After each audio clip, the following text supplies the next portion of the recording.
जय हिंद। तो कैसे हैं आप लोग? आई होप आप लोग अच्छे होंगे।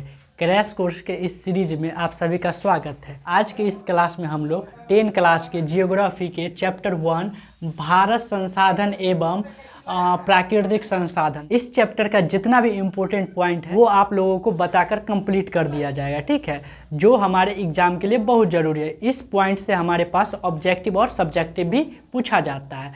तो चलिए देर न करते हुए चालू करते हैं। देखिए जो है संसाधन पूछेगा, संसाधन किसे कहते हैं? तो याद रखिएगा, मानव जीवन में उपयोग में आने वाली सभी वस्तुएं क्या कहलाती है? संसाधन कहलाती है। मानव के जीवन में उपयोग में आने वाली सभी वस्तुएं क्या कहलाती है? संसाधन कहलाती है। जैसे में है जल, पेड़ पौधे, सड़क, भवन, ये सब क्या है? संसाधन है। कुर्सी, कलम, ये बोर्ड भी क्या है? संसाधन। ये मार्कर भी क्या है? संसाधन है, ठीक है। तो ये मानव के जीवन में उपयोग में आते हैं, तो ये सब क्या कहलाएंगे? संसाधन कहलाएंगे। अब देखिए संसाधन के प्रकार। तो देखिए साधन के मुख्यतः दो प्रकार होते हैं। पहला होता है प्राकृतिक संसाधन और दूसरा होता है मानव या मानव निर्मित संसाधन, ठीक है। दूसरा क्या होता है? मानवीय या मानव निर्मित संसाधन। प्राकृतिक संसाधन क्या होता है? मानव के जीवन में प्राकृतिक के द्वारा उपयोग में आने वाली सभी वस्तुएं क्या कहलाती है? प्राकृतिक संसाधन कहलाती है। जैसे में हुआ पेड़ हुआ, पौधा हुआ, जल हुआ, हवा हुआ, सूर्य का प्रकाश हुआ, ये सब क्या है? प्राकृतिक संसाधन, ठीक है। जिसको कोई नहीं बनाता है, जो खुद व खुद बनता है, वो क्या कहलाएगा? प्राकृतिक संसाधन, ठीक है। जैसे कि एक कथन है, याद रखिएगा, जिम्मरमैन का कथन है, संसाधन होते नहीं बनते हैं। पूछेगा क्वेश्चन, किसने कहा? संसाधन होते नहीं बल्कि बनते हैं। तो याद रखिएगा किसने कहा? जिम्मरमैन ने, ठीक है। आगे देखिए मानवीय संसाधन। तो मानव के द्वारा उपयोग में आने वाली सभी वस्तुएं मानवीय संसाधन कहलाते हैं। यानी कि मानव कोई भी चीज़ का खुद निर्माण करेगा और उपयोग भी खुद करेगा, तो वो क्या कहलाएगा? मानव निर्मित संसाधन।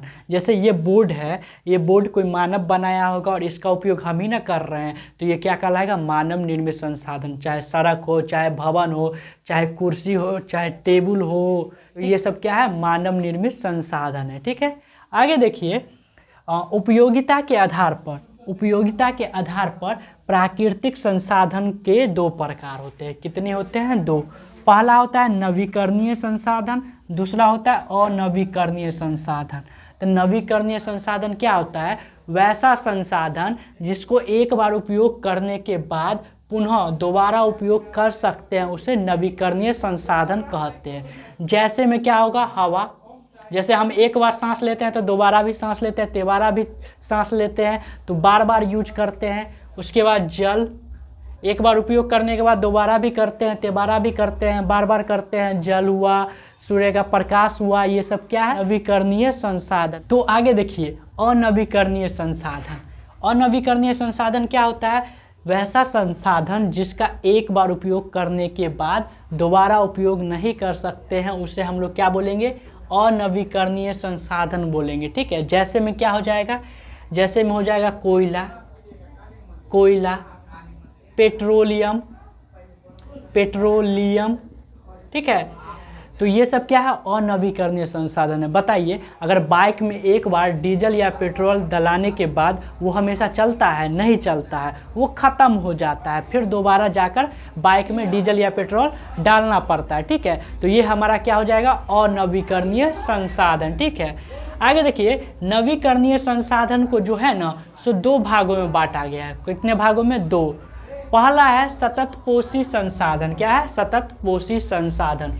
तो क्या होता है? वैसा संसाधन जो जारी रहे, टिकाऊ रहे, उसे हम लोग क्या बोलेंगे? सततपोषी संसाधन कहेंगे, ठीक है। जैसे कि देखिए पवन ऊर्जा, जल हुआ, सौर ऊर्जा, ये सब क्या है? सततपोषी संसाधन है, ठीक है। ये जारी भी रहता है और टिकाऊ भी रहता है, इसका हम लोग बार बार यूज भी करते हैं और बहुत लंबे समय तक चलते रहता है, ठीक है। आगे देखिए जैव संसाधन। तो जैव संसाधन क्या होता है? वैसा संसाधन जिसमें सभी सजीव जीव जंतु शामिल होते हैं, उसे जैव संसाधन कहते हैं। जैसे में वनस्पति हुआ, पेड़ पौधे हुआ, ये सब, ठीक है। आगे देखिए जैव संसाधन को है ना, सो दो भागों में बांटा गया है। कितने भागों में? दो, ठीक है। कौन कौन?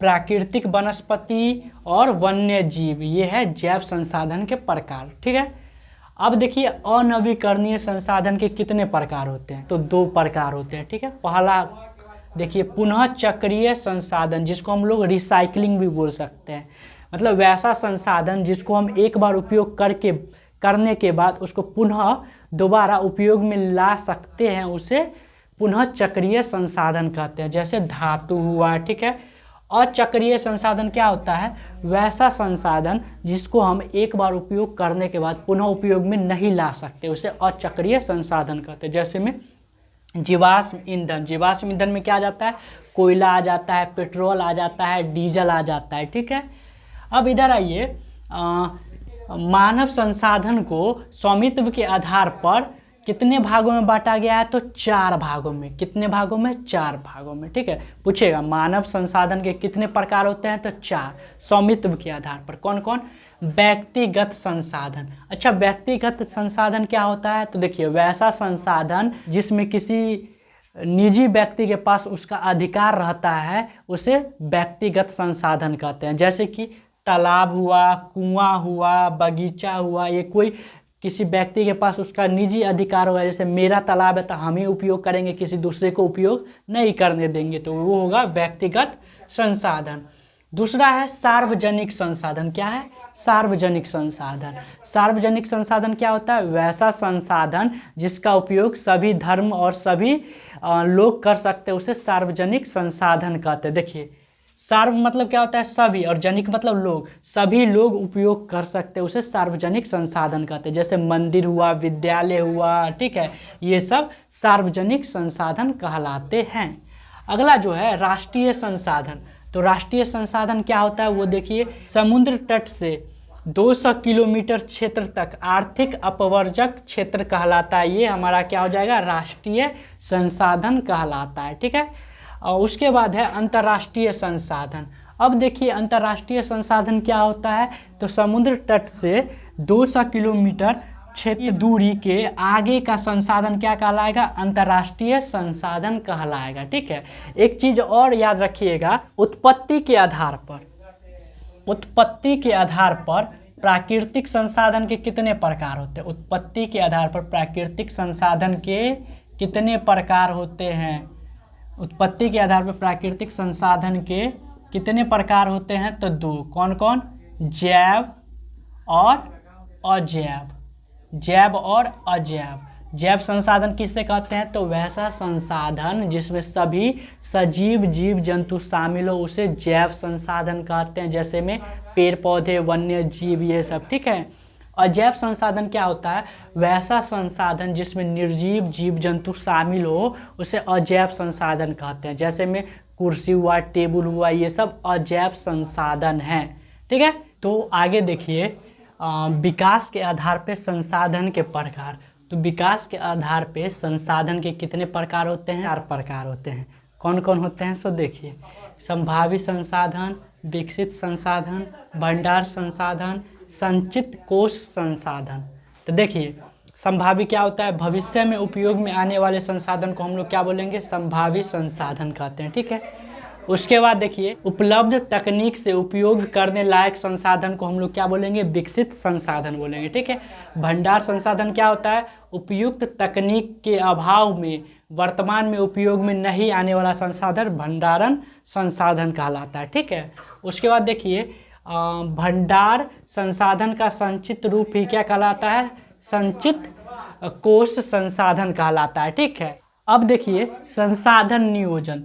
तो संसाधन नियोजन क्या होता है, इसको हम संसाधन नियोजन भी बोल सकते हैं या संसाधन संरक्षण भी बोल सकते हैं। ठीक है, तो संसाधन का विवेकपूर्ण उपयोग करना ही संसाधन नियोजन कहलाता है। देखिए इस चैप्टर का कुछ महत्वपूर्ण बिंदु जो हमारे ऑब्जेक्टिव के लिए बहुत ज़रूरी है। तो पहला है नर्मदा बचाओ अभियान किसने चलाया था, पूछेगा नर्मदा बचाओ अभियान तो मेधा पाटेकर। कब चलाया था, तो 1985 ईस्वी को। कब, 1985 ईस्वी को। ठीक है, चिपको आंदोलन, चिपको आंदोलन प्रवर्तक कौन है, तो सुंदरलाल बहुगुणा और गौरा देवी है। कौन है, सुंदरलाल बहुगुणा और गौरा देवी। कब हुआ था, तो 1970 के दशक में हुआ था। दशक पूछे तो 1970 के दशक में।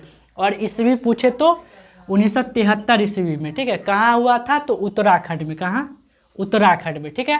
तो चिपको आंदोलन कब हुआ था? तो 1973 ईस्वी में। दशक पूछे तो 1970 के दशक में। कहाँ हुआ था? तो उत्तराखंड में। किसने किया था? तो सुंदरलाल बहुगुणा और गौरा देवी। तो सबसे ज़्यादा नाम लिया जाता है सुंदरलाल बहुगुणा का ही, ठीक है। आगे देखिए, वर्षा जल संचय के लिए आंदोलन किसने किए थे? तो संदीप पांडे ने। किसने? संदीप पांडे ने, ठीक है। अच्छा, एक और क्वेश्चन है, वर्षा जल संचयन यानी कि वर्षा जल ढांचा बनाना अनिवार्य है किस राज्य में? तो तमिलनाडु में, ठीक है। ये बात ध्यान में रखिएगा। आगे देखिए, हमारे पास पेट भरने के लिए बहुत कुछ है लेकिन पेटी भरने के लिए नहीं, यह किसने कहा था? तो याद रखिएगा, किसने कहा था? महात्मा गांधी ने। महात्मा गांधी ने क्या कहा था? हमारे पास पेट भरने के लिए बहुत कुछ है लेकिन पेटी भरने के लिए कुछ नहीं, ठीक। अब आगे देखिए, स्मॉल इज ब्यूटीफुल, एक पुस्तक है स्मॉल इज ब्यूटीफुल, किसने लिखा है? तो सुमेसर। किसने लिखा है? सुमेसर। इसका प्रकाशन कब हुआ था? 1974 ईस्वी में, ठीक है। स्मॉल इज ब्यूटीफुल पुस्तक का प्रकाशन कब हुआ था? 1974 ईस्वी में। किसने लिखा था? सुमशेर ने, ठीक है। 1974 ईस्वी में छात्र आंदोलन भी हुआ था, याद रखिएगा, ठीक है। अब देखिए, विश्व शिखर सम्मेलन कब हुआ था? तो 1972 ईस्वी को। कहाँ हुआ था? तो स्टॉकहोम में, ठीक है। उसके बाद देखिए, पर्यावरण दिवस कब मनाया जाता है? तो 5 जून को। कब मनाया जाता है? 5 जून को, ठीक है। उसके बाद देखिए, प्रथम पृथ्वी सम्मेलन कब हुआ था? 1992 ईस्वी में। कब हुआ था? 1992 ईस्वी में। कहाँ हुआ था? तो देखिए, रियो डी जेनेरो में, जो कहाँ है? ब्राज़ील में। कब हुआ था? तो 3 जून, ठीक है। और ख़त्म हुआ था 14 जून, ठीक है। पूछेगा क्वेश्चन, कब से कब तक चला था? तो 3 जून से 14 जून तक चला था। तो देखिए आगे, द्वितीय पृथ्वी सम्मेलन का आयोजन कब हुआ? तो याद रखिएगा, 23 से 27 जून तक चला था, ठीक है। कब हुआ था? तो 1917 में हुआ था। कहाँ हुआ था? तो न्यूयॉर्क में। और इसे हम लोग +5 सम्मेलन भी कहते हैं, ठीक है।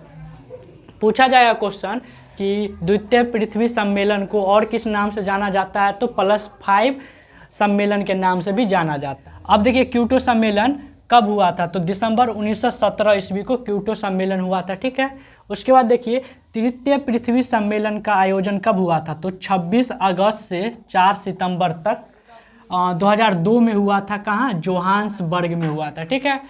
तो इस चैप्टर का जितना था हम पॉइंट हम बता दिए, ठीक है। तो मिलते हैं नेक्स्ट वीडियो में। धन्यवाद।